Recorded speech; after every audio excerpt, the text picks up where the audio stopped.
All right, what is going on, everybody?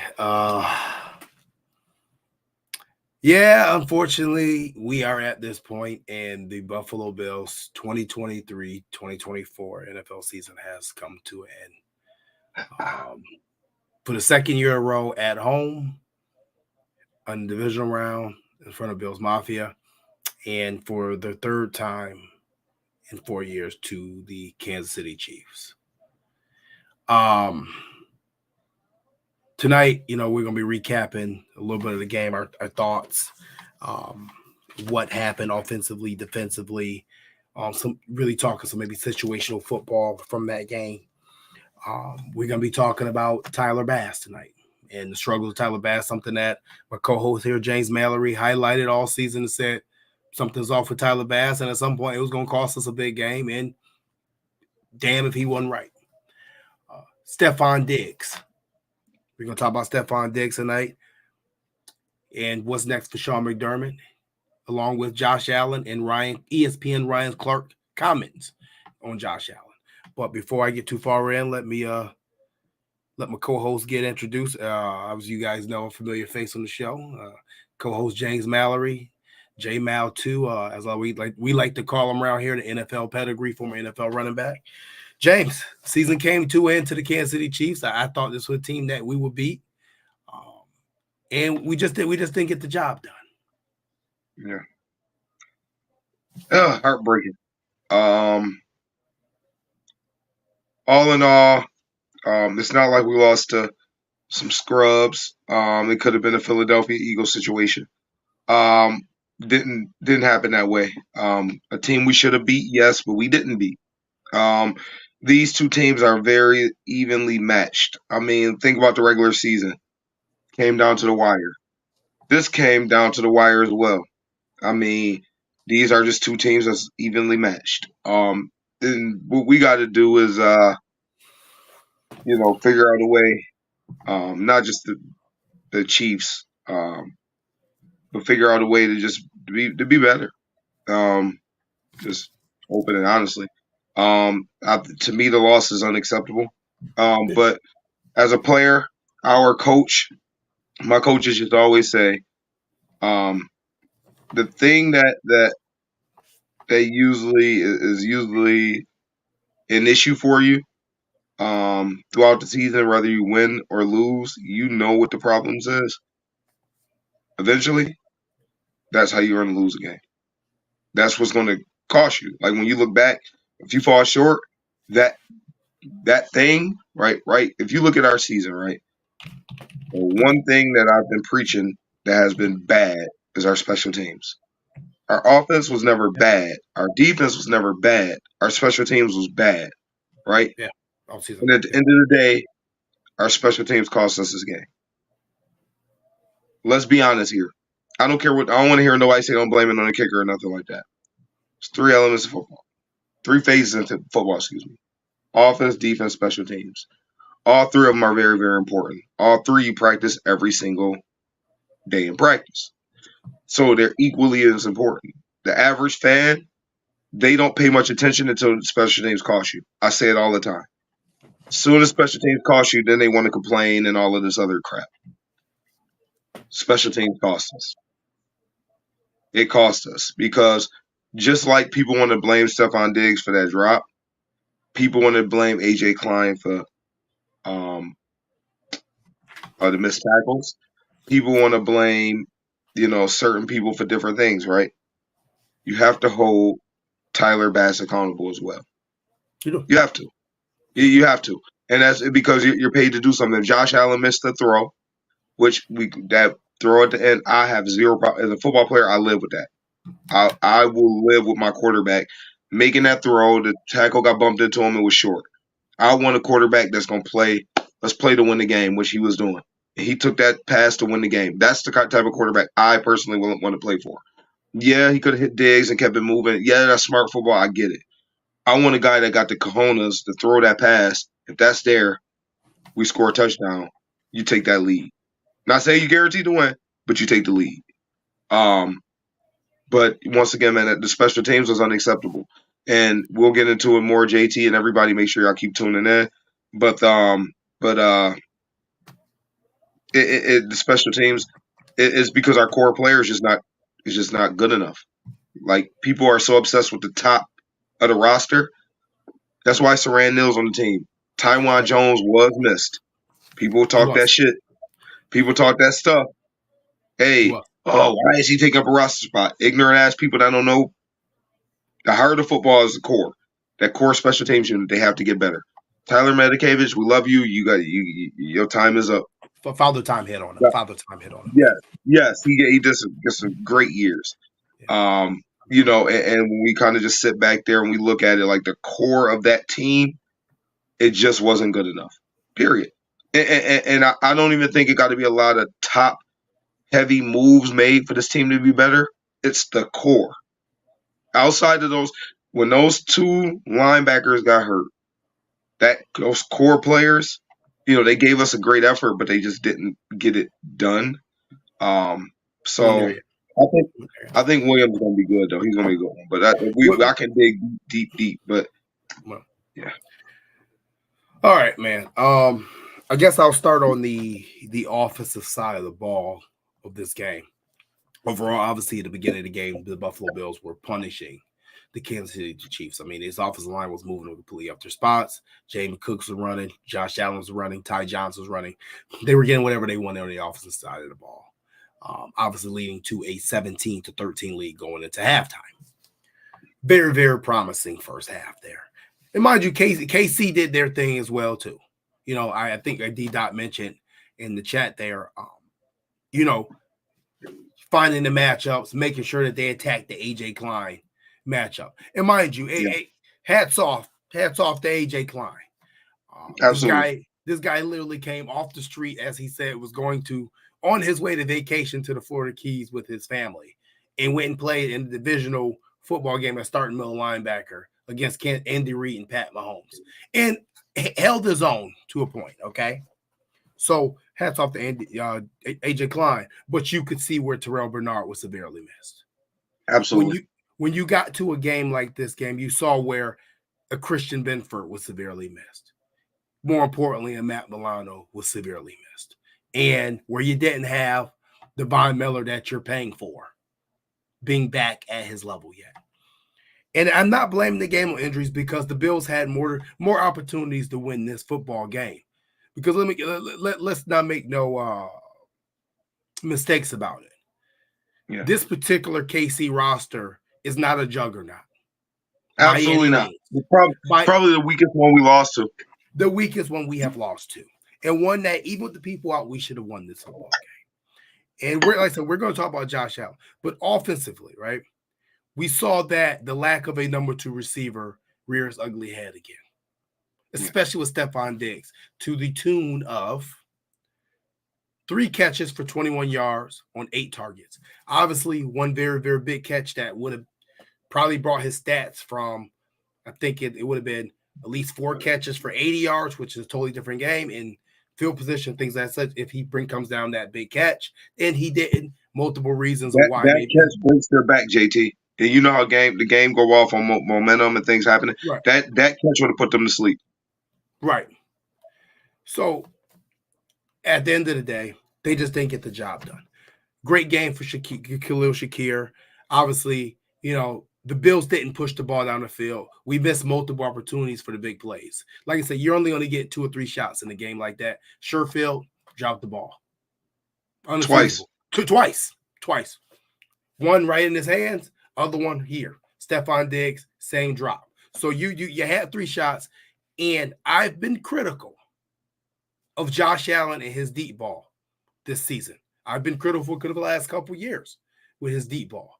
But those were on the money. Can't be critical on those. He put them where they need to be, put them where very few quarterbacks could put them at. They didn't come up with the play. Obviously, Kansas City took James Cook out of this game in the second half. Completely removed him out of this game. They made adjustments. But you know what show though? Not to cut you off, JT. Yeah. Is it show that you need that second guy with him, right? Not because he's not going to be a 20 carry a game guy consistently. I think it showed there. not to cut you off, but I think that's where it showed. Not saying he's not a great running back, but I think that's where it showed. He's a touches guy, and it doesn't matter how you get him. He's a touches guy. I think he had 18 carries, and then he had another 5 catches. So total 23 touches for him this game. All right, that's what he's gonna be. But yeah, I agree with you. You need that second guy, 100%. I just think offensively in the second half, it just shows that we didn't have that other weapon on the outside, and Kincaid's not there yet. I think he'll be there next year, but he's not there yet to be that second guy to take that pressure off Stefon Diggs. I think that was one of the biggest problems in this game. I think that's one of the biggest problems in the second half of the season. And honestly, after we fired Ken Dorsey, was we never got comfortable getting Stefon Diggs back involved in the game plan. Whether that was the play calling, whether that was philosophy, as Sean McDermott said, it could have been possibly game film. But I will give you this numbers on Stefon Diggs. In 2 games, particularly versus Kansas City Chiefs this NFL season, 7 catches for 45 yards. That's what he has in 2 games versus the Kansas City Chiefs this season. So it's JT, something that I'm convinced he's hurt. Something was up with him. Maybe. But no, it's not an excuse. I'm not making an excuse for him. But I'm just saying I want to throw it out there. I personally think he was hurt, but not saying you still got to come through now. I don't get 21 yards. 21 yards, unacceptable. Well, and maybe he is, but if he did get hurt, let's just say he got hurt, his numbers took a dive versus the Denver Broncos. That's when his number took a dive. That's after the trade deadline. If you knew he was injured, then you should have made a move. So at the end of the day, man, I mean, offensively, I just think that they're missing pieces. They're missing a piece. Now I won't say pieces. They're missing the biggest piece as number 2 receiver. And not a number 2. They need a 1B now. As Stefon Diggs get older. JT, I can't wait. I can't wait till we take a dive. I got some things that I think the Bills should do immediately that make them better. I can't wait to take a deep dive in that. And I know you got some great suggestions as well. So we'll definitely take a deep dive into that. So, I mean, what did you see from the offense? And then we'll move over to defensive side. Then we'll get straight into the topics because we got to run through these. We got to do this. Offense, in my opinion, played well enough to win. Shakir showed that he should have a significant role in this offense next year. He's earned that. He's a better wide receiver than Gabe Davis right now. Yes. And he's earned that. Like you said, we need that 1B. They're missing is one guy. There's one guy they're missing in regards to that receiver room. They're missing. I think it's one guy. And then you got to bring in a young guy as well. But I think, I ain't going to get into that. You know how I am, JT. But offensively, I love how the offensive line played. I'm very encouraged. I think this is the best offensive line we've had since McDermott may have been here. I think it's safe to say that. Connor McGovern, I think that signing was, so underrated. So underrated. We hit on Torrance, so I'm very excited about the offensive line, how they played. Kincaid played really well. Dawson Knox. But I think they played well enough to win. I think, we didn't finish. I don't think the weapons did them any favors with the drops and not coming through for Josh. Period. That's how I feel. I think they dropped the ball. The weapons dropped the ball. Literally, he dropped the ball. They did. So moving to the defensive side, man, like I said, I think that in this particular game, you're always going to have injuries, right? You're always going to have injuries in football. And obviously, I'm not going to talk about the Matt Milano injury because the first time we played the Kansas City Chiefs, we didn't have Matt Milano. But the Terrell Bernard injury and I think the Christian Benford injury were 2 injuries that we could not overcome. And the reason I say that is, no, the receivers didn't have great games for the Kansas City Chiefs. But even Sean McDermott as a defensive play caller, without those 2 guys, he's actually very limited on what he can call. There's limitations with Dane Jackson compared to Christian Benford. There's limitations with the major limitations with AJ Klein and not having Terrell Bernard. There's limitations of what you can do with now Tyrell Dodson without not having Terrell Bernard in the middle of the field. And once again, the defense still came up with timely stops to give the offense a chance to win this football game. And when we get into the Josh Allen segment, that's going to be the talking point that, hey, the defense did enough, even with the crazy-ass fake punt. Yes. They did enough to put the offense and give Josh the ball back, and with the potential to have the ball last. Okay? So what did you see from the defensive side of the ball? And then we're going to hop right into Josh Allen. I think slow start, but I love the way they responded, man. And that I think that tells the character of this team and what we got maybe for the future. Because these dudes just don't go away. No matter what happened this year, these dudes didn't fold at all. They didn't make excuses. They battled, and that's very encouraging for me when you see stuff like that, right? You got guys that's gonna battle and they're gonna fight to the end, and that's exactly what our guys did. They battled and they fought to the end. They did make plays when it mattered. They did. They made plays when it mattered to give us the opportunity to go win the game. But unfortunately, we just didn't finish. All right. I thought this was, and I'm going to say one adjustment I would have made, and I'm seeing what D-Dot is writing too. I would have started Kyrie Elam in this football game. This is a game that I think Kyrie Elam should have started over Dane Jackson, and the reason I say that is he would have gave you more athleticism to do different things on the defensive side of the ball. Okay? But either way, I thought that the defense played well enough. Very disappointed in the pass rush. Very disappointed in the pass rush. Even though Von Miller looked the best that he's looked all season, and he didn't get a sack or anything like that in this game, but you could kind of see the burst coming back. Nothing really from Greg Rousseau. Nothing for AJ Epinesa, who's looking for a payday in the offseason, and nothing from Ed Oliver. There was nothing. He disappeared. Yeah. Disappeared. And one thing about Ed, and we're going to, and when I'm talking about AJ.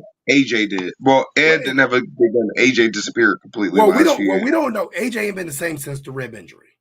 True. So I'm going to assume he's playing hurt. I'm going to give him the benefit of doubt that he's possibly playing hurt. All right. And obviously Leonard Floyd being 32 years old, I think that overall he played more than he was going to be slated to play with Von Miller. Never really coming back this season. Yes. So with that, I don't think that he had enough left in the tank.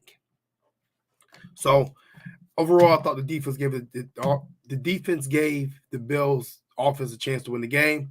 Didn't like the fact that we got ran on the way we did.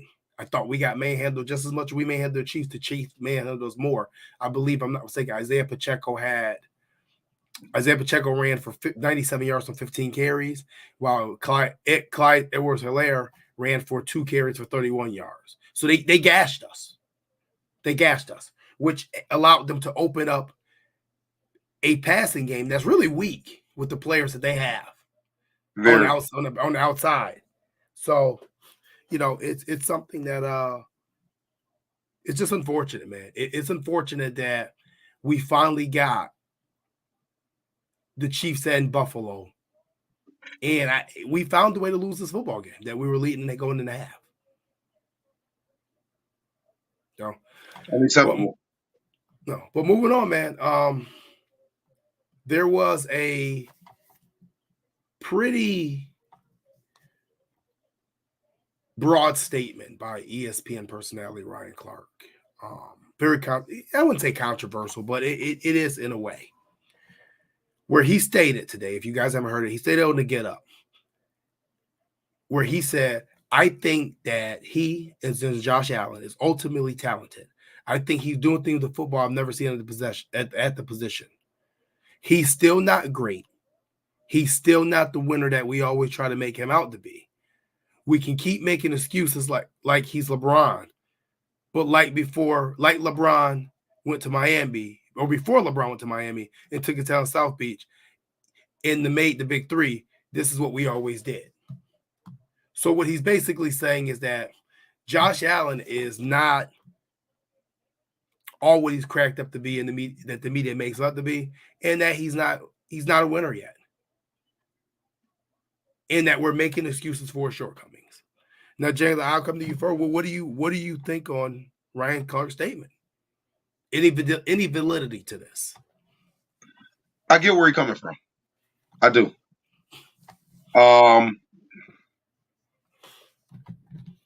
Do I don't agree, but I get where he's coming from, and he's not totally wrong. Because if you're saying winner by winning championships, it's not that, right?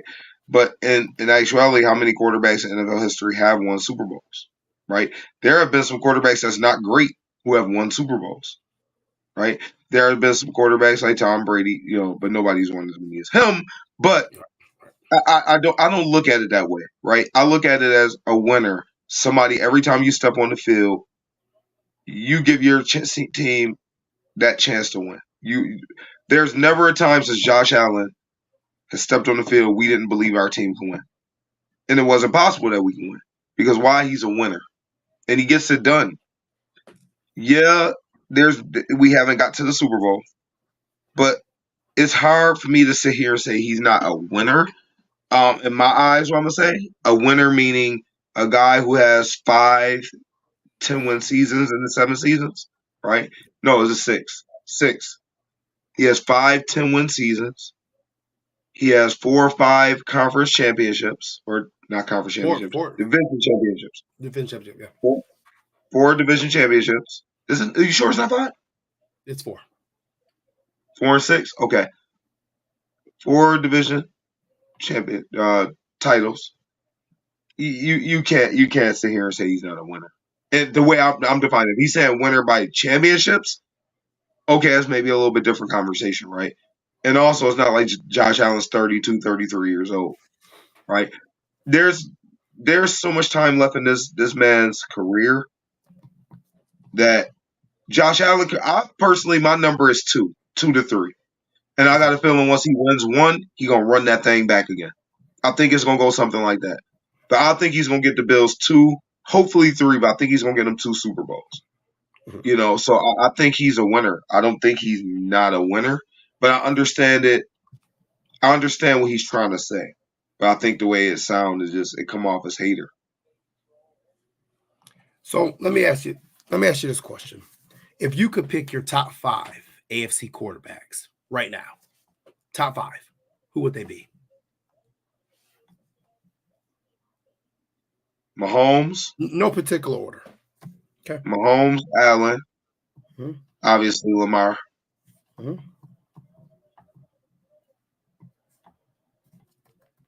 I'll throw Burrow. It'd be Burrow. Burrow. Okay. Yep. Okay. And excluding Aaron Rodgers, because I don't consider him an AFC quarterback. Yeah, he hasn't played enough. Right. 5th one up for debate. Tua or Herbert. Pick one. It doesn't matter. Just pick one.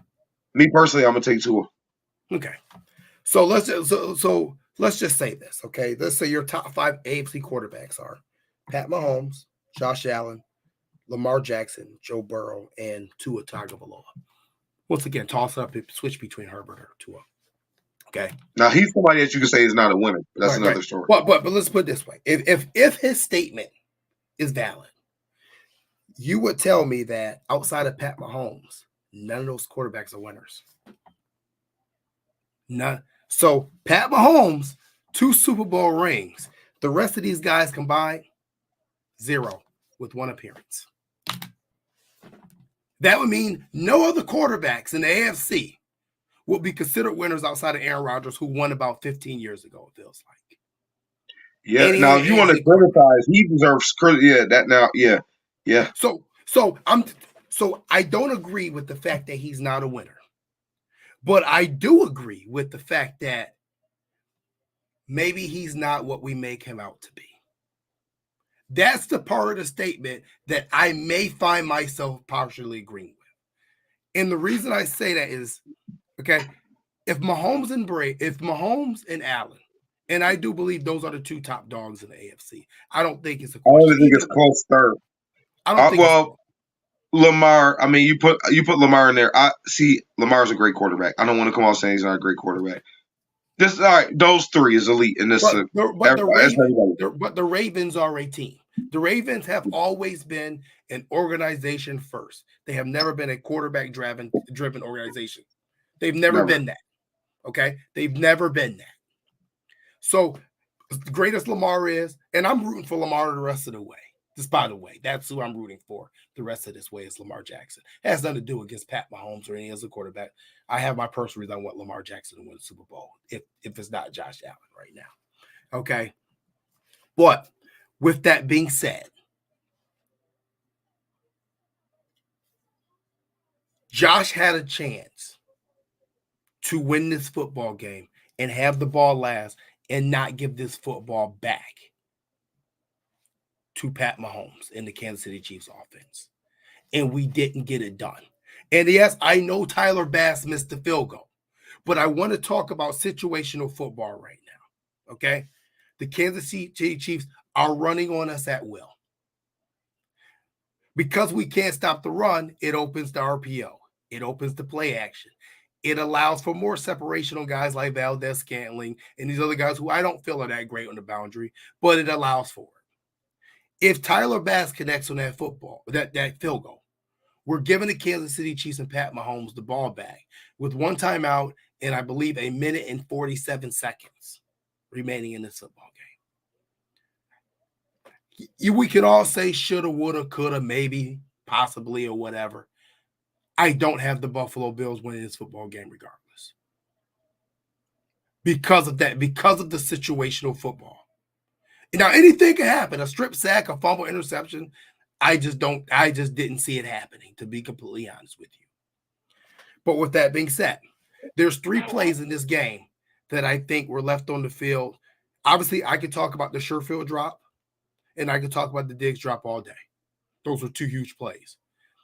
But there was 3 plays in this football game that I think Josh Allen left on the field that he wished he had back.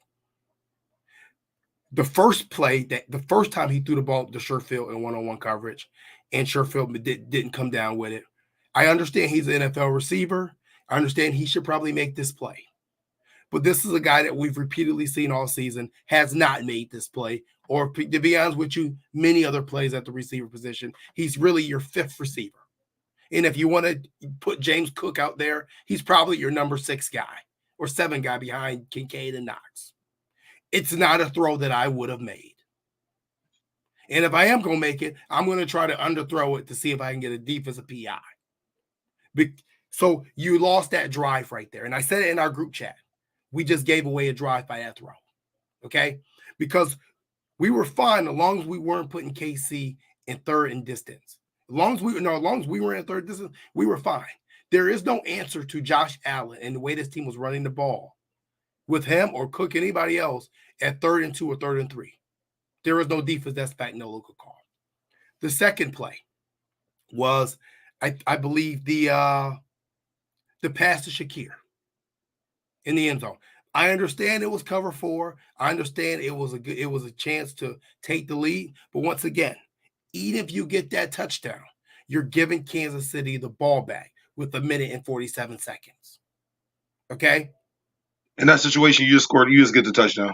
In my opinion, you don't. I've watched Tom Brady. I watched Tom Brady for 20 years. What he did was he never gave his opponent the ball back. I hear you, but I'm telling you right now, any player you talk to, go score the touchdown, we figure the rest out. Let's go get the lead, we figure the rest out. But why not just hit Stefon Diggs? Stefon Diggs was clearly the first read, streaming across the field. You haven't been able to get him separation all game. Clear as day, your first read. I hear that. But at the same time, if he hit Diggs on that, right? This would have happened. Okay. He hit Diggs on that. Diggs is a play. We take the lead. For whatever reason, we end up losing. Just say Tyler Bass end up missing the field goal, and we end up losing the same type of way, closer field goal. With that dude, the way he was kicking, nothing was against me. We agree on that? Nothing was against me. Now, if we go back and we look at it and he missed that field goal, and everybody will be talking right now about how he should have hit Shakir. Everybody be playing that clip back Oh, Shakir was open on this. The same play Davis support on a few years ago against him. Everybody would have had that play. And if you're a quarterback, you you make that throw. I'm totally fine with you making that throw. When is the last time that you've seen us connect to that throw this season?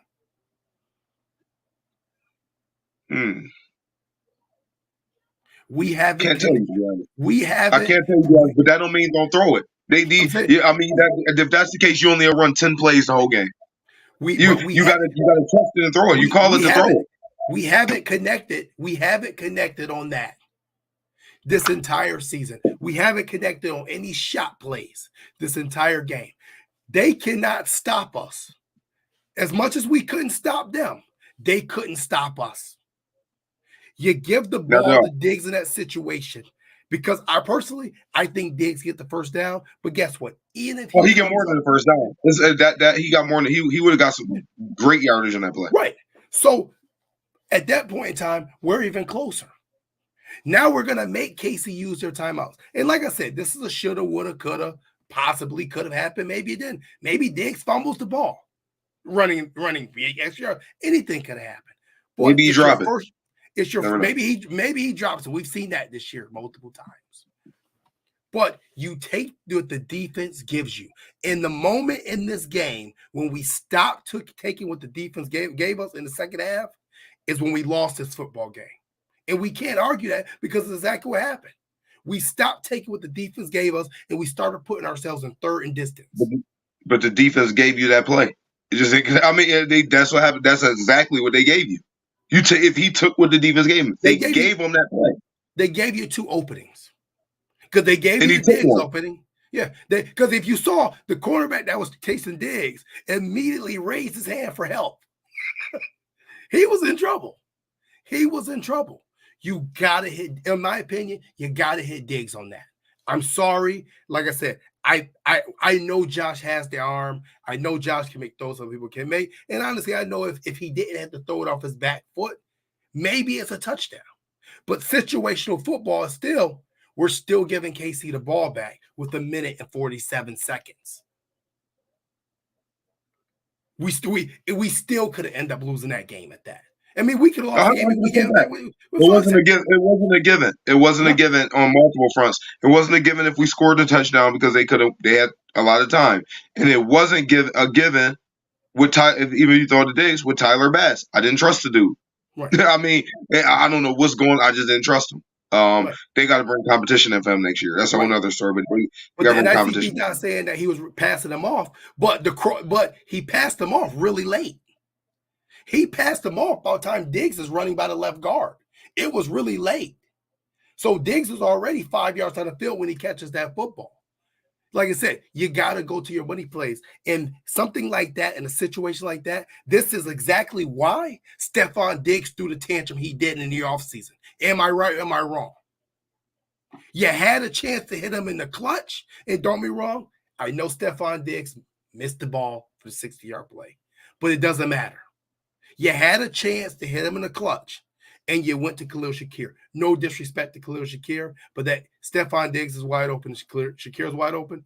I'm giving that ball to Stefon Diggs. And it was a safer throw. And yeah, I mean, I get it. I'm the type you don't get too many of them shots. You take it. That's me. I'm always gonna feel that way. You take it. I can live with that. I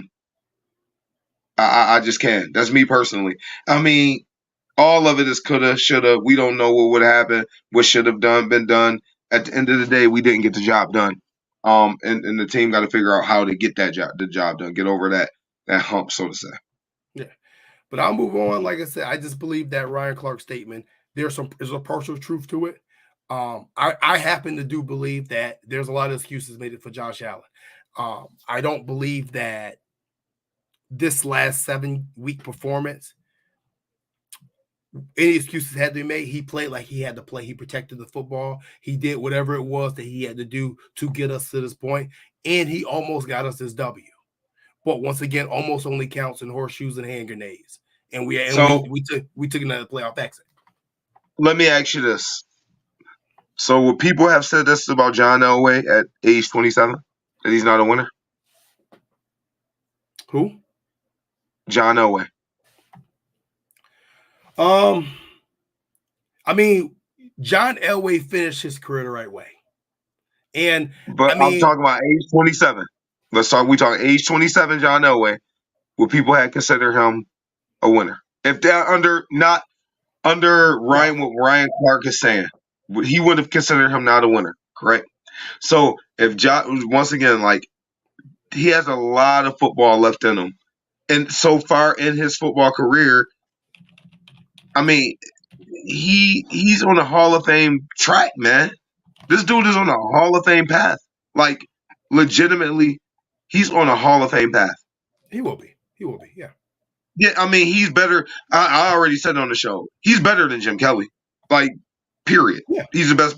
He's the best quarterback in Bills history. And I'm not taking nothing away from Jim Kelly. He was a savage, obviously. He's not better than Josh Allen. No, he's not. He's not. But at the end of the day, you know, when if we're gonna use, and I'm actually gonna try to look this up right now, but I think by the age of 27, John Elway had 1 or 2 Super Bowl appearances, losses nonetheless. Yeah, at the end of the day, they lost. You ain't win it, right. So that's a loss. That's even proving my point. You lost, right? But we were talking on the phone. Pat Mahomes went to Super Bowl. Joe Burrow lost Super Bowl, but he got his team there. And now, if Lamar Jackson wins this game on Sunday, he's going to be in the Super Bowl as well.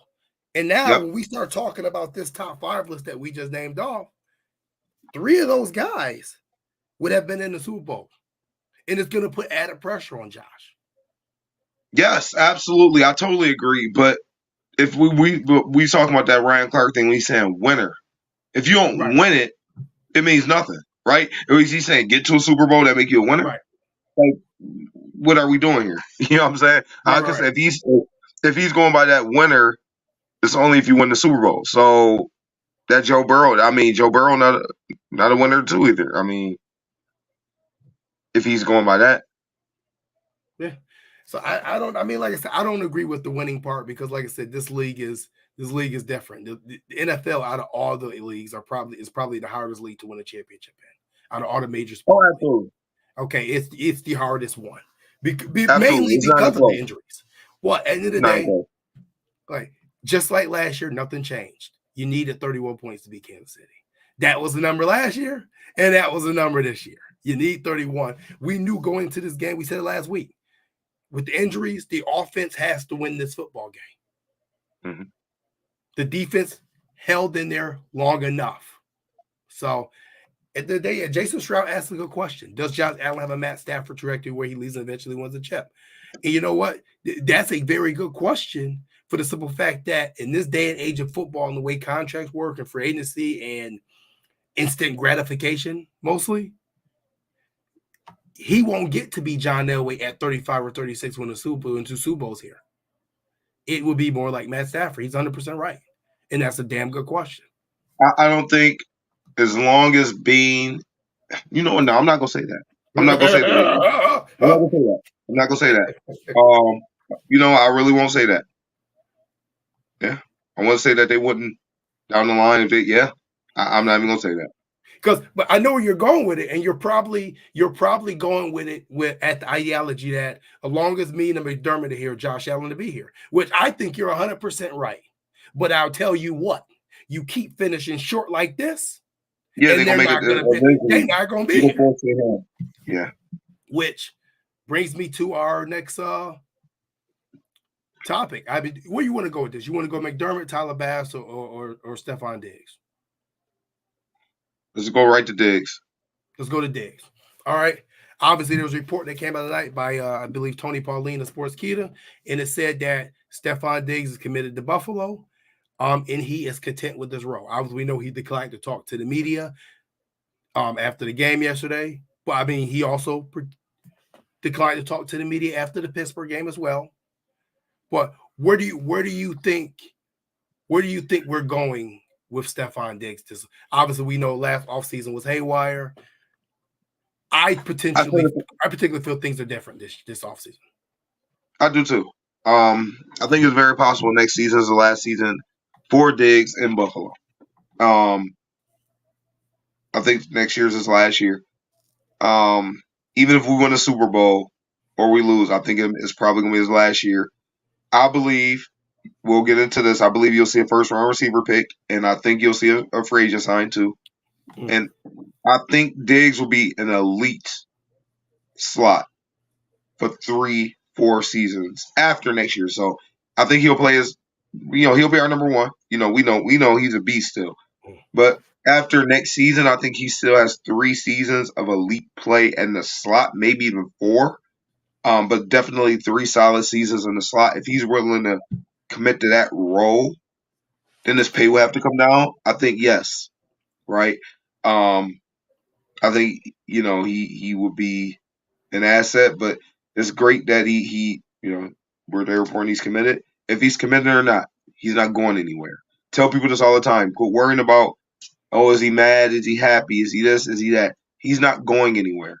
His contract says, you're here, buddy. I don't care if you hate us. I don't care if you cuss us out. Whatever it is, how pissed he is, he will be here in Buffalo.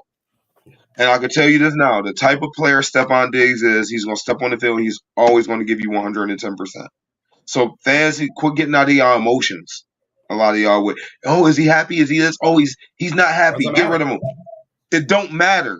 Because what's going to happen is he's going to come on the field and that dude is going to ball the hell out. No matter if he's pissed at the org, he's going to ball. Even when everything was going on in Minnesota, not once did Stefon Diggs not show up and ball out. That man is going to ball. That's what he do. So quit worrying about all that extra stuff, right? He's going to show up and he's going to ball, and he's here. He's committed because he's here. He's not going. And this one's going to be short for me. That is it for me, JT. Yeah. I don't think there's much to talk about here. There's 31 million dead cap if you move on from him.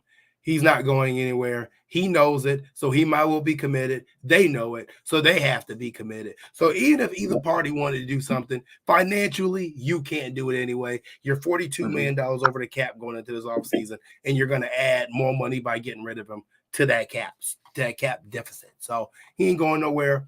I don't think next year is going to be his last year. I hope not. Let me add that. I hope not, JT. If they win the Super Bowl next year, he's going to be here for 2 more years after that. Because like you said, he's going to be an elite slot. Now, depending on how they try to fix that number 2 spot, if you go number 1 receiver, you can't receiver in the first round, there's no way you can get rid of Stefon Diggs after next year. Because you're going to need that person, whoever that is still going to be developing with Kincaid. Okay? If you go veteran, now maybe you rebuild, whether it's possibly and I'm not saying not put out there, if it was an A.J. Brown trade, or if there was a Mike Evans signing, or if there was some randomized T. Higgins signing, or something like that, Keenan Allen, then you may see both let go around the same time and then completely rebuild and get the money off the books. But financially, there's going to be no reason to rush to get Stefon Diggs money off the books in 2 years or a year or 2, because Josh Allen contract could be come back up, so you can manipulate the cap with that. James Cook eventually come up, but like I said, if you draft a first round rookie, that's gonna be money on the books for a draft money on the books, so it's cheaper. Kincaid will still be on draft money. You can pull Knox money off the books before you pull Diggs money off the books. Von Miller's not going to be on the books anymore. Matt Milano's going to be coming off the books. If you look at it, JT, right, our future, we're set up to win now, but the future is still very bright. If you see how they structured everything, it was brilliant. Because think about this. The Von Miller, and we're gonna talk about this, so I don't want to get too much into it and give away our stuff. But Von Miller and the Rousseau thing is going to be a wash, because when it's time to pay him, Von Miller's going to come off there, and he probably might not be as much as what Von is costing right now, but it's going to be a wash because you're just going to pay him. You get what I'm saying? So it's kind of going to be a wash. It's going to be a wash. So, like I said, when you really look at the cap, the Bills cap, they're in good cap situation, as long as they don't keep pushing money to the back and adding all these void years. If they can avoid doing that, they will be fine. They will be fine. So he's committed. Nothing to really see here. Diggs will be fine. I think in offseason with Joe Brady, Joe will be able to get him more acclimated into the offense this next season. But I think what the Bills really want to focus on this year was shorter passes, safer passes, swing passes, running the football, playing more efficient football, and limiting Josh Allen's turnovers. They effectively did that this year. So I can't get mad at that. They effectively did that from the switch from Dorsey to Brady. So that takes us to our next topic. What's next for McDermott after this loss? Just speaking from the offensive side of football, I think that this was the first year that Sean McDermott had the offense running the way that he wanted it ran. Him and Dable did not see the eye to eye on the way the offense was run in any point in time when Brian Dable was in Buffalo. But he didn't fire him. He didn't run him out of town. He repeatedly asked him to run an offense that had more ball control, less chances, and a lot better time of possession. It never really happened. And I'm sorry, addition to a running game as well. And he gave them the players to do it, and he never did it. Ken Dorsey came in. He asked Ken Dorsey to do this. They only hired Ken Dorsey because Josh Allen wanted him. Sean McDermott did not want Ken Dorsey as his offensive coordinator. If you think he did not. That was not a Sean McDermott move. Fires him, brings in Joe Brady. Joe Brady runs the offense the way McDermott wants it. But guess what? This is the first time that the Bills' offense and defense in this 7-game stretch ran as a cohesive unit. Offense 100%. Controlled the ball, didn't turn it over, didn't put him in short fields. Defense capitalized, stopped offenses, created turnovers. I think did we lead the league in turnovers, something like that? We were right up there with turnovers and sacks. Okay? First time that they worked in unison. So if you ask me what's next for McDermott, we running it back. There is no next. There is no controversy. There is no what if. He's our coach. The reality of it, and I was talking to my guy Pat Freeman on the phone earlier, which is why the show started late. The reality is this, man. Pat Freeman, and Pat said it best. This is still a business at the end of the day. And Sean McDermott is in the business of winning football games, and Terry Pegula is in the business of making money. When Sean McDermott got the Buffalo Bills were worth $1.4 billion. That's what they were valued at. Do you know what the Buffalo Bills are valued at today? I'll be over $5 billion. $3.4 billion. Pat Freeman enlightened me today and told me, do you know how much money Terry Pegula makes off each Bills home playoff game? $60 million per playoff game. As they say, sometimes in life you don't miss business pleasure. So, yeah, we maybe keep coming up short, but Terry Pegula is the owner and he's making money. And I can tell you one thing, his hockey team ain't doing too well and they not making no money. Sean McDermott has brought money in the Buffalo and he continues to. And is that the great saving grace to his job? No, it's not. It's not the saving grace. The saving grace is you know where I think he's going to learn from? What? And I don't care what nobody say. Yeah, they won the Super Bowl. You think Philadelphia wish they got Andy Reid back right now? Absolutely. They talking about firing Sirianni 1 year after going to the Super Bowl. Because it's sustaining that success, right? You think on it. We've had coaches who, not saying he's a terrible coach, who they found, that, okay, they get hot, boom, they get there, whatever the case may be, right? And then they just drift off, they get fired, and you got these all types of crazy stuff happen, right? Sustaining success and literally having a culture, and not to cut you off, JT, you having a culture, do y'all realize how hard that is to find? Like, we can name maybe 5 teams in the NFL that have a culture. We can name 5 teams who have a culture. Just because you win, that don't mean you have a winning culture. You can put a team together and win for a season, but to have a winning culture, that's something very, very hard to find where everybody's on the same page from top to bottom in regards to what the culture is. Like, what is the Dolphins culture? They don't have a culture. They have a bunch of dudes trying to win a Super Bowl. Yes, there's no culture there. It's everybody going a different type of way. Okay, let's go win a game. There's no culture there. We have a culture here. And that's what a lot of people get so freaking emotional and not to take this one over, JT, but it's just I'm passionate about this because understand that I played for really, really good coaches. I played for really bad coaches. And you got a guy like that, whereas he's brought culture to an organization who had 17 losing seasons in a row. Well, they ain't going to playoffs for 17 years in a row. And you came in here, went to the playoffs, understood you going to the playoffs wasn't good enough because you didn't have the culture you wanted. You took a step back, didn't go to the playoffs because the culture was so important to you. As an owner, he would be an idiot to get rid of a guy like that.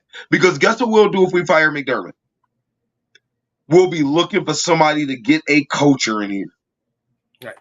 And this is the part that me and Pat Freeman were talking about and people don't understand. Sean McDermott is not your head coach. He's your team president. I want to repeat that. He is not your head coach. He is your team president. If you look around the AFC East, Robert Saleh is a head coach. He was hired by Woody Johnson, the owner, and I forgot the GM's name. Okay? If you look at Mike McDaniel. Joe Douglas? Joe Douglas, you got it. Appreciate it. If you look at Mike McDaniel, he was hired by Chris Greer. Okay? Bill Belichick was the team president in New England. Okay? Gerard Mayo is a head coach. He is not anything other besides a head coach.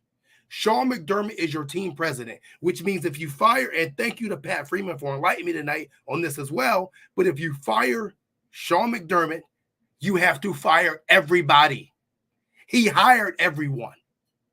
If he goes, everyone goes, including Brandon Beane. Mm-hmm. Those two are a tandem. You think Jordan Poyer and Micah Hyde are a tandem? So is Brandon Beane and Sean McDermott. If you fire Sean, Brandon is gone as well.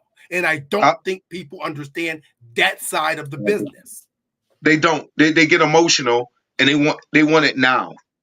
But how dumb would you feel as a Bills fan if you win a Super Bowl and then we fall off and then we go back to just trying to make the playoffs again? That's very possible. A lot of teams that have happened to where you just fall off the wagon.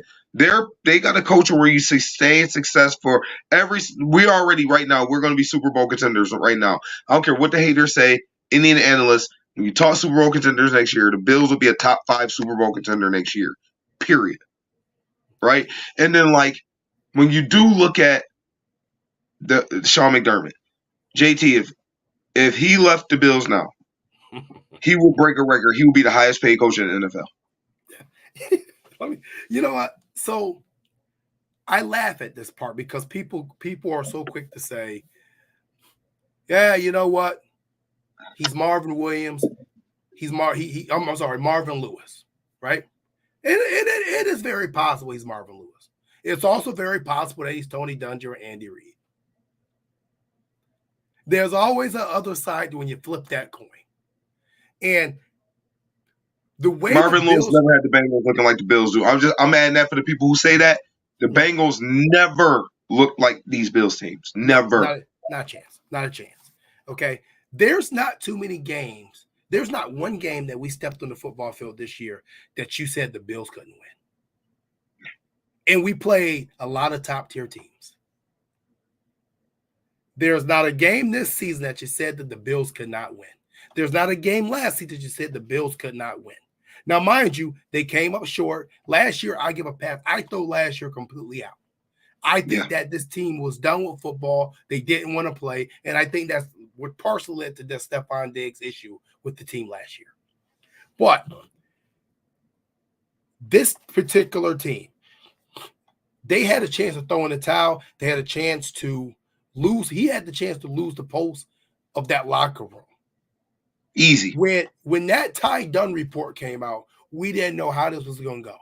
We didn't know if they was going to turn on him and quit and go 6-11 or whatever they were going to do, or go 7-9 and miss the playoffs, or 7-10. We didn't know what was going to happen. The team responded. They rallied. There was a pulse. And won the division at this 500 and won the division when everybody thought Miami was going to be the number 1 seed, JT. Absolutely. Absolutely. They came back, won 7 games straight, which is so difficult to do in the NFL. And mind you, against some some of the games are stiff competition. And no game is easy in NFL, but you play some top teams in that stretch. Heck yeah, you did. Okay. He still has the heartbeat and the pulse of this team. That's why you don't get rid of him right now. Now, you fall short next year, I think this is a conversation. It's 110% a conversation. But when I ask people, well, if you fire him, who do you replace him with? Last year, I may have gave you Sean Payton and said, okay, if you want to go that route, yeah, okay, cool. You know why? Because I know Sean Payton can run an organization in totality because he's pretty much done it. I got questions there. I know from people. I got people who played and yeah, we can have a conversation about that. But when you start talking about Ben Johnson, I don't know who the hell that is. Yeah, he calls great plays. So did North Turner. When you got to run an organization, it don't mean shit. Okay? When you tell me Slowick from the Texans, maybe he is great. Don't mean shit to me. He can't run an organization. Okay? I haven't seen him do that. The only name that I've said, and I've been very consistent over the last 2 years, there's only one name that you can give me that I'm okay with replacing Sean McDermott, and that's Bill Belichick. Why? Because Bill Belichick had to do the same thing that Sean McDermott has done at Buffalo. And what I mean by that is run an entire organization from top to bottom.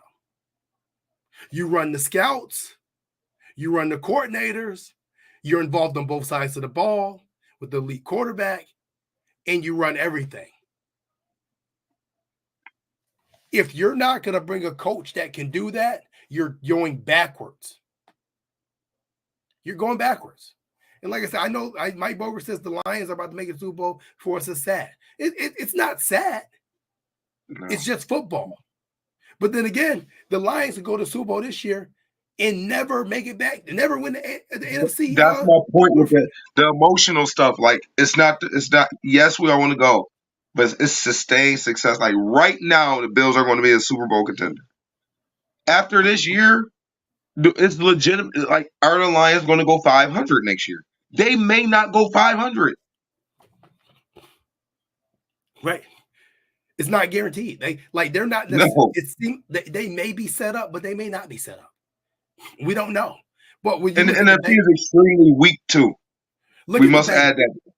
Look at the Bengals, right? A lot of people say you need an offensive-minded coach.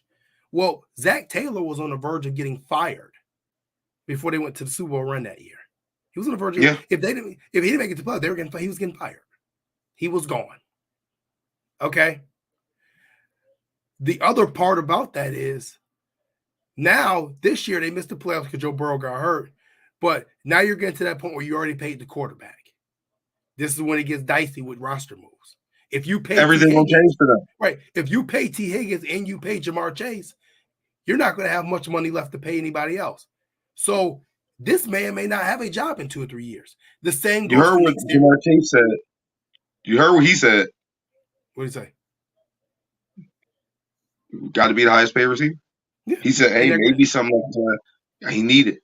Yeah, and they don't have a choice.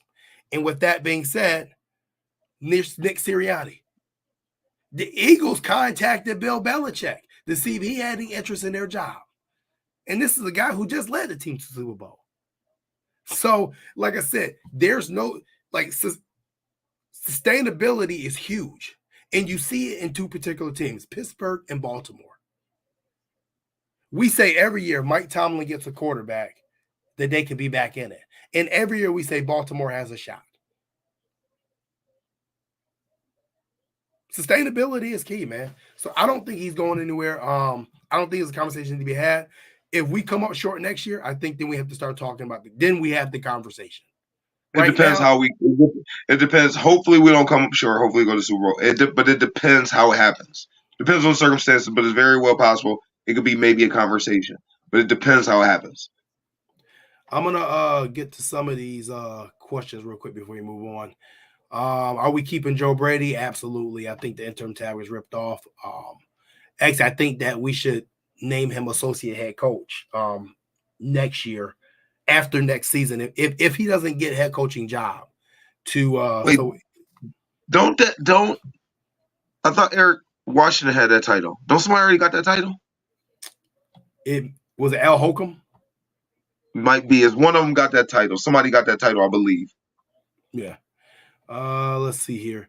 Jay Strauss said, "Can we fire Eric Washington? At minimum, the D line has disappeared every single playoff run." I mean, that's not coaching. At some point, if they're disappearing, that defensive line, you either got it or you don't. Like you're either gonna try to kill the man in front of you and beat him, or you're not. That's just you can't just excuse the fact that they had a. We was in the top 5 in sacks this year, right? Yeah. You can't just excuse that. Yeah, that ain't coaching. That's on the players. You got to get up and beat the man in front of you. Rob says, "What gets us over the top?" I think a number 2 receiver, or number 1B, not a number 2, a 1B. I think that's what gets the Bills over the top, is a 1B receiver. Yeah, Rob says he think Washington. So maybe it is Washington that has that title. I didn't know if it was him or Holcomb. I knew one of them had it.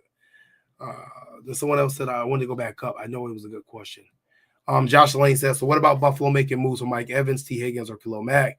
Papa's son Bill Belichick moving from McDermott to a permanent defensive coordinator." I know some of these are stretched, but just throwing scenarios. I think pass catcher should be, the number 1 priority. I think we've seen that this entire season, even when Gabe Davis was healthy. I think that's priority number uno. Okay. Khalil Mack, I don't think you need to do anything with the defensive line. I can't see us, unless somehow, some way we get out of that Von Miller contract with, an arrest or charge. I can't see us even really investing that much in the D-line unless it's a one-tech defensive tackle to go next to like a DJ Reader, and it's probably still going to be a bargain. Bill Belichick, McDermott, I don't think is a thing, but I think the defensive coordinator job is going to come from someone on the staff, whether it's Washington, Al Holcomb, or Bob Babbage, because I don't think you want to change the defense that you're in this year. I wouldn't. James, what you got? I think Khalil Mack, I don't think he's going nowhere with the Chargers. Just kind of looking at those names. I'll talk more about the Mike Evans thing. I think that'd be a perfect combination here in Buffalo. Yeah. T. Higgins, he gonna be priced out. Somebody gonna pay him big bucks. But possibly sign in Bill. I need no. I mean, yeah, McDermott is a top 5 head coach in the NFL. So that's where I stand with it. But I mean, I know a lot of people say the Mike Evans rental. We can't. The thing is, when we bring this receiver in, we can't afford to do a rental. He won't take a 1-year deal. No, he won't take one. But even if he would, our cap space won't allow us to do a rental. We're gonna have to do. We're gonna have to do a deal spread out over 3 or 4 years. We have to. He turned down a 1-year extension in Tampa too, so he's not taking a 1-year deal. He's probably gonna be looking for 3. Yeah. Mike Boger said, "I'm sending my sister to Von Miller House, see if he hit her so we can get out of that contract." Jesus. Jason Stroud says, "I think Dorian Williams can make Bernard level kind of jump next year, but we wouldn't. We have to change scheme, switch, and be on the field." I don't think, as long as McDermott is here and Teron Johnson's here, we're never going to see 3 linebackers on that football field, unless it's a snow game, and we probably still. Or somebody just playing like old school, just running downhill, 2 extra linemen, something crazy. Goal line package is the closest you're gonna get, or quarterback sneak. You're never gonna see it, and you're not gonna see that much in this NFL anymore in general. It's just not gonna happen. I just I don't. I know Ray Cruz wants me to name some receivers to consider. I said it before. I would have preferred a Brandon Cooks trade from last season than what the Dallas took. I thought that would have been a pretty good one. I think Mike Evans would be an option. I think my number 1 option is A.J. Brown, if Philly wants to get him out of there with the locker room issues, because I think he's under contract that you can get him in, but restructure the deal to take the cap hit down. I know, James, you're still on the D-Hop. Yeah, my dream scenario for the receivers, will be this: either Mike Evans or D-Hop. I think D-Hop is a more realistic one. Yeah. D-Hop and draft one in the first round.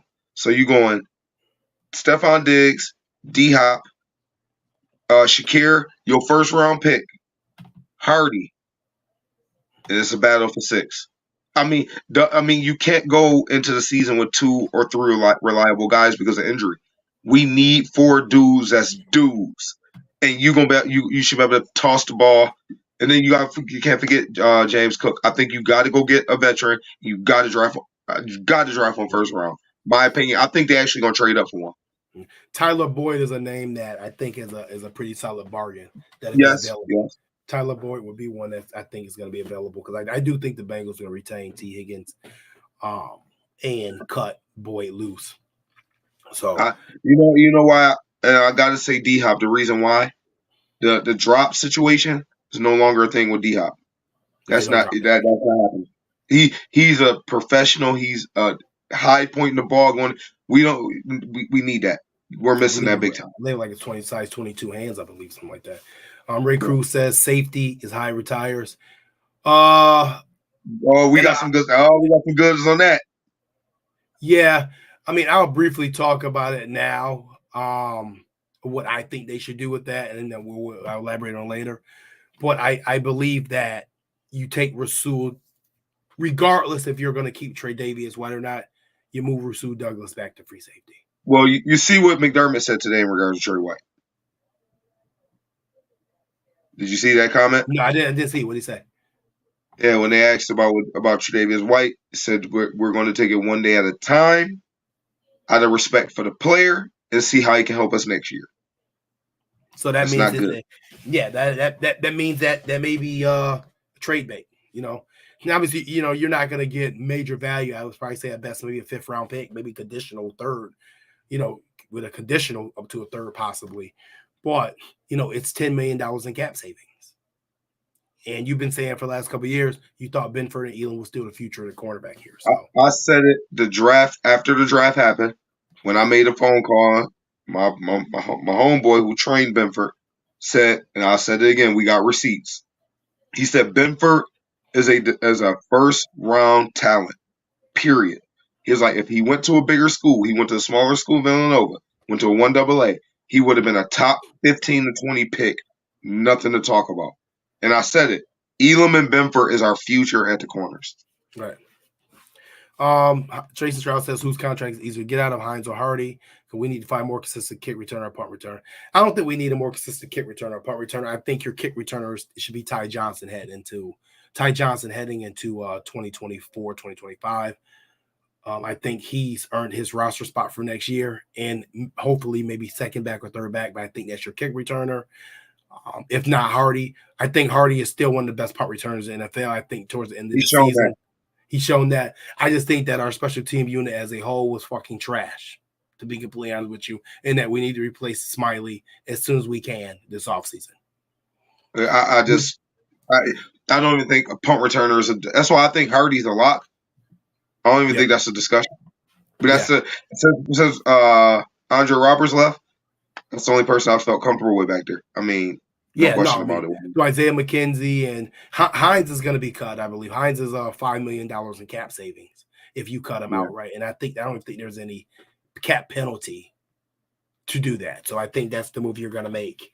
And unfortunately, it's a business, but you don't know when he's going to recover from that knee injury, and $5 million for a possible kick returner, that ain't happening. Yeah. But I also want to move on and talk about our last topic of the night, and that's unfortunate with Tyler Bass. And I think that there's personally some common misconceptions about Tyler Bass. I thought he was turning a corner to be a top 3, top 4 kicker in the league, but there's been some consistency issues there, even heading back into last season. They reared their ugly heads this year, but I went back and researched Tyler Bass's college kicking percentages. Okay. Sophomore year, 78% made field goals. Junior year, 90%. Senior year, 71.4. And if you come here to Buffalo, it was 82.8% this year. the worst since his rookie season, which was 82%, and the other 2 seasons were 87 and about 88%. So he's not up there with Harrison Butker and those guys and Justin Tucker's in the 90s percentages. But I also blame the Buffalo Bills for Tyler Bass and his development. And the reason I say that is because if you go back to a couple shows that I said a couple years ago when we played New England in the weather game, there was multiple times over the past 2 seasons that we did not allow Tyler Bass to kick 51 to 52-yard field goals in games where it was a little gusty. I wouldn't say it was just crazy wind, but gusty. And I said then, over the past 2 years, and there's receipts on this is going to be a problem because he's still not getting used to kicking in the Buffalo elements in live action. We would send Josh Allen out there to try to get 4 from 4s, or we'd send Sam Martin or whoever our punter was at the time to try to pin them deep. When he should have been kicking these field goals, a la Justin Tucker, a la Harrison Butker, a la any other the top kickers in the league, and we didn't do that. So here we go. We fast forward to an AFC playoff game, divisional game, and we send him out there for a 47-yard field goal in the win. And what does he do? We put him on the right hash, and he boots it right to the right. It wasn't even close. Is it fully on Tyler Bass? It's his job. He has one job to do. I get it. But part of it is on the development of the Buffalo Bills. James, what do you got? I'm going to keep it simple. I'm not saying you're wrong. One, obvious special teams coordinator is a problem. Horrible. He got to go. You got to go. Tomorrow. And that's a direct reflection on him. Period. Direct reflection on him. And I'm going to tell you a guy who the Bills should hire. And he's coached me. He was a special teams coordinator for the Rams. And he also went over to the CFL.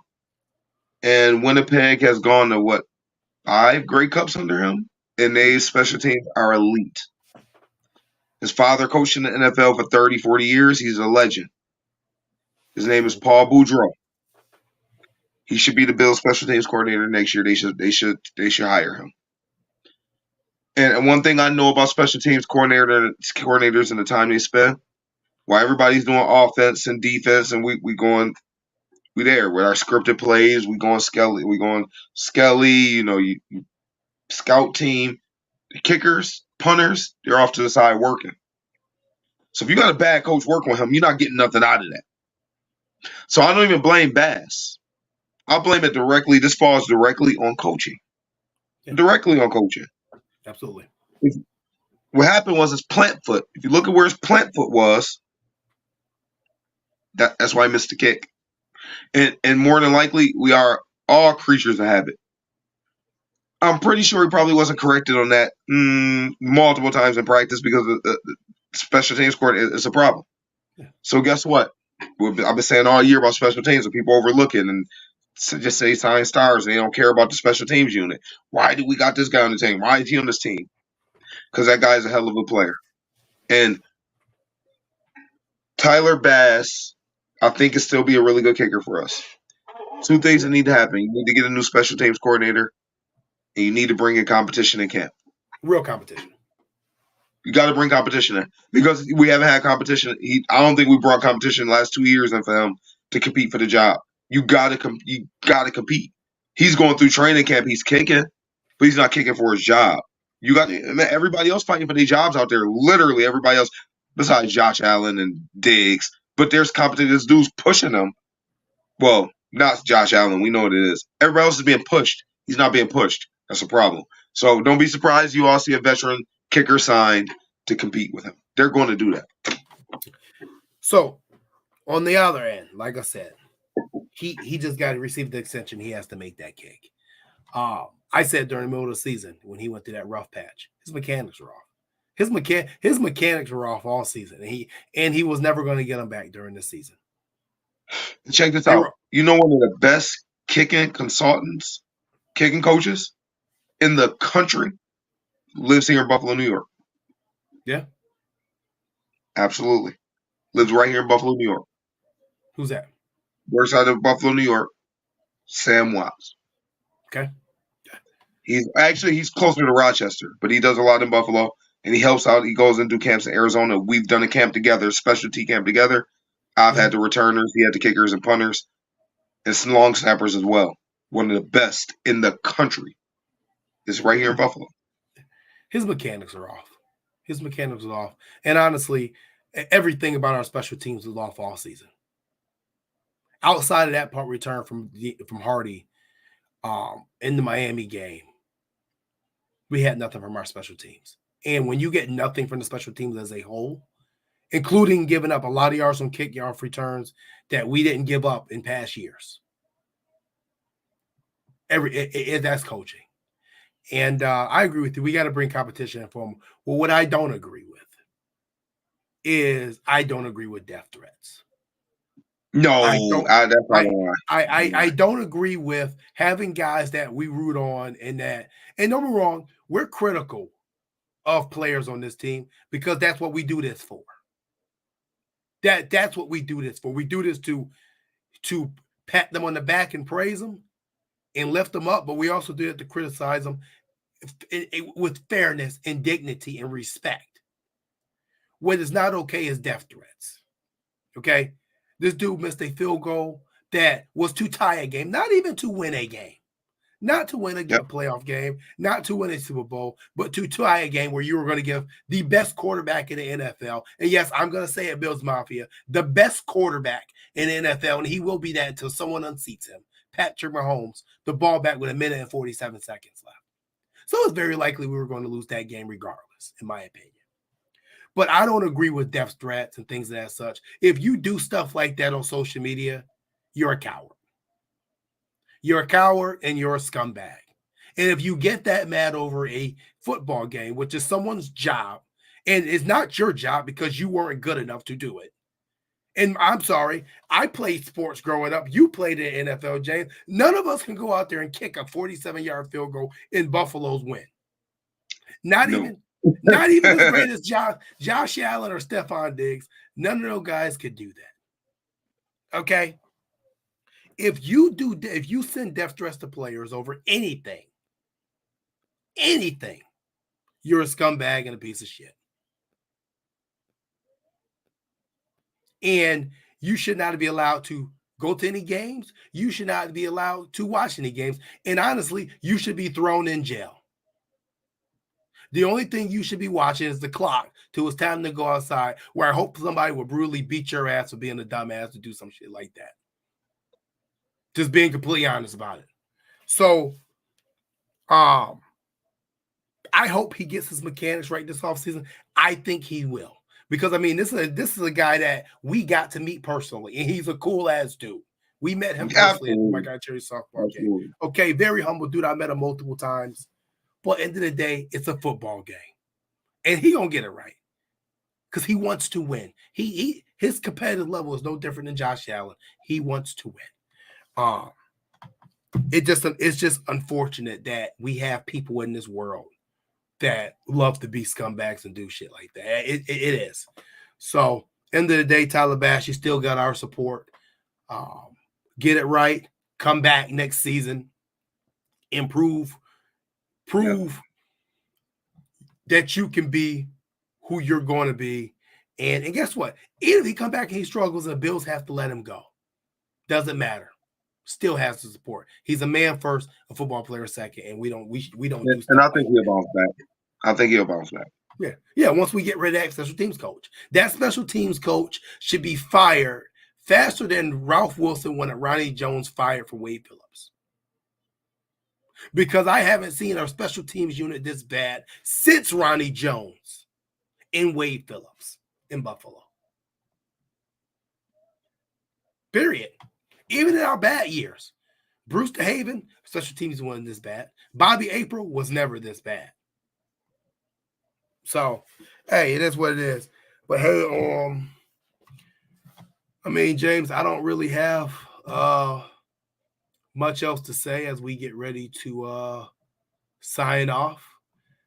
Any final thoughts? I mean, I think that, we'll be doing I don't know if we'll be doing live shows in the off season, but we will be recording set mix on different things, and we're going to get started right away. We're not going to take too long of a break, so look out for those. But James, any final thoughts on the Buffalo Bills 2023-2024 season, man?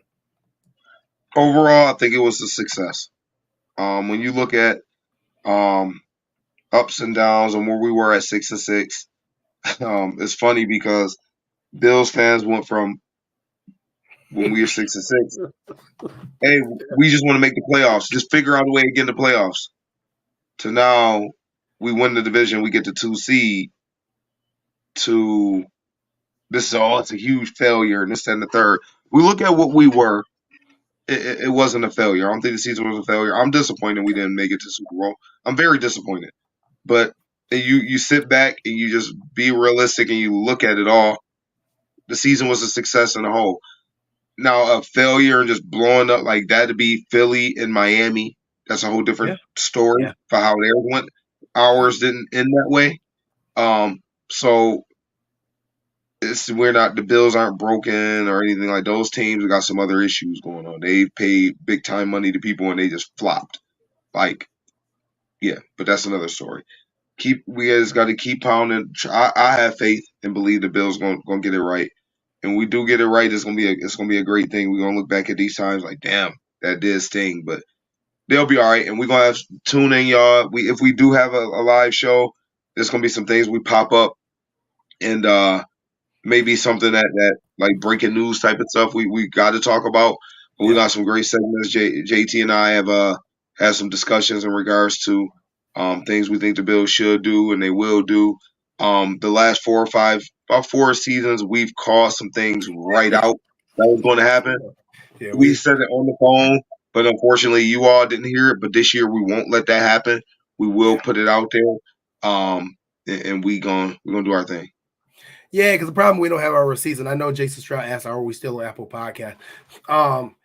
What happened is, no, we're still on there.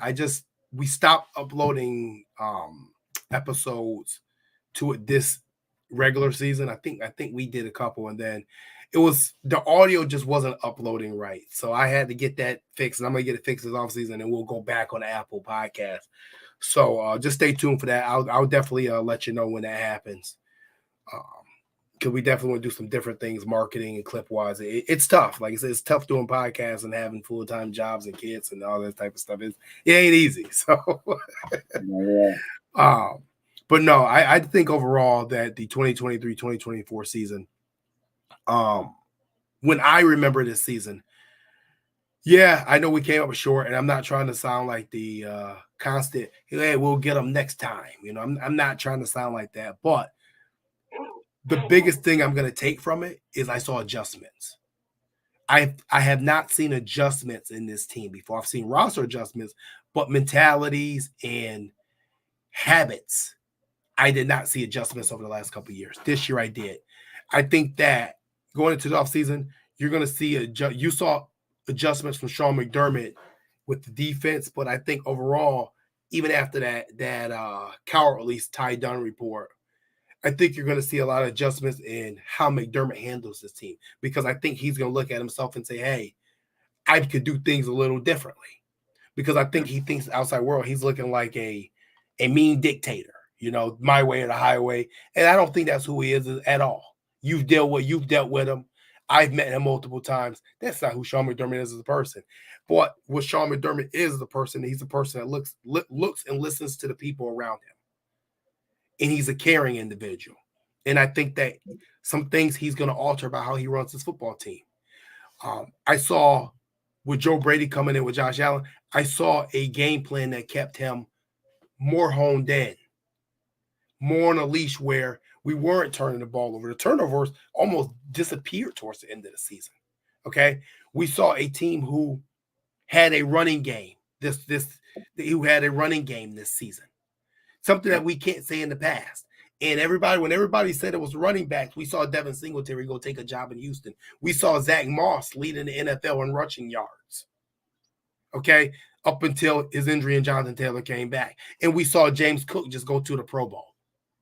So it was never the backs. It was the system, which tells me that Sean McDermott was right about trying to run the football, control time of possession, and be able to play physical hat-on-hat football. That's something we didn't see in Buffalo for about 4 or 5 years. And like you said, James, 1,000 times, you can't play basketball on grass. And that's what the Bills were doing. Basketball grass don't never work, man. You got to get down and dirty. You got to get buck with them. You got to get physical. I saw a mental adjustment and a behavior adjustment in Stefon Diggs. We saw Stefon Diggs become more of a vocal leader. He transitioned from just a dog of a football player to more of a positive vocal leader. And that doesn't mean he wasn't positive before. But I think that shocked a lot of people. Even after the tumultuous offseason that they had and the questions that they had, they put that C back on his chest. And he owned it. That was an adjustment. Okay? The defense. We saw a more aggressive defense. We saw a defense that was more built than Sean McDermott's image. And I think that it was more effective. We saw a lot of young guys play this year, which in past years I've had complaints about young guys not playing when we draft them and giving them redshirt years, almost 2 redshirt years. We saw guys come in and play right away. I saw adjustments. So that's what the biggest thing I'm going to take for the 2023-2024 season. We just got to find a way to get over Pat Mahomes, man. That's it. This is Manning versus Brady all over again. But just remember, Brady was 11-6 versus Manning because Manning left those 2 plays on the field each game. Josh can't leave those plays on the field no more. That's it. So other than that, man, I mean, I just want to thank all you guys for tuning in all season. It was a great year. I mean, this show grew. How we do it grew, and obviously we can't do this without you. And why would we do it without you? So I do appreciate you guys tuning in, and maybe in the offseason we'll have some guests on. Our guy D-Dot will be on a little bit more with us in the offseason and things like that. So just stay tuned, and we'll be releasing segments and things like that of what we think is going to happen and what we think should happen. But as always, thank you guys. James, anything? Nope. Just stay tuned. Thank y'all for the support. I'm telling y'all, we got some stuff in store. Don't sleep on it. Be on it.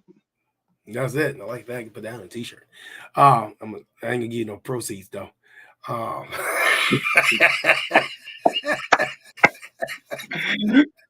ain't getting no proceeds. You know, you ain't getting the rights with that one, though. But no, man. Yeah, once again, thank you guys again.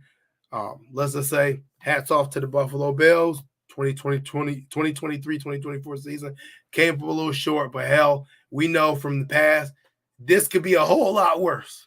Our season could have been over 6 weeks ago like it used to be.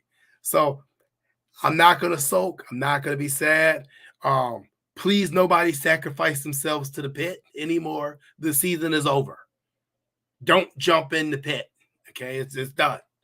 So, but also, yeah, that's it, man.